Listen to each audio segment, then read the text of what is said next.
দেশের সব সংকটে বিএনপি ছিল, তাই মানুষ এখনো বিএনপির উপর আস্থা রেখেছে বলে মন্তব্য করেছেন বিএনপির ভারপ্রাপ্ত চেয়ারম্যান তারেক রহমান।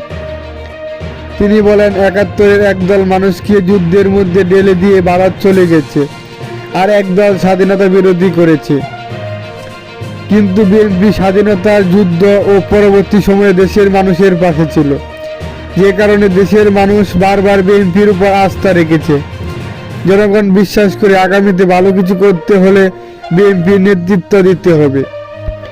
বুধবার ২৯শে জানুয়ারি সন্ধ্যায় যশোর শহরে ওরিয়েন্ট হোস্টেল চত্বরে অনুষ্ঠিত রাষ্ট্র কাঠামো মেরামতের ৩১ দফা ও জনশক্তি শীর্ষক কর্মশালার প্রধান অতিথি বক্তব্যে তিনি এই কথা বলেন।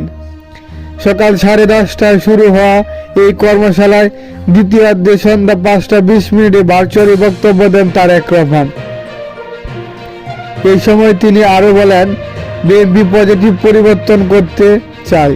এটার জন্য জাদু বা ম্যাজিক নয়, মন মানসিকতার পরিবর্তন ঘটাতে হবে। বিএনপি সব নেতা কর্মীদের এই জন্য প্রস্তুত হতে হবে। তারেক রহমান আরো বলেন, বিএনপির বিরুদ্ধে বিভিন্ন মহল থেকে বিভ্রান্তি ছড়াচ্ছে, কিন্তু মানুষের আত্মা ধরে রাখার দায়িত্ব তৃণমূলের।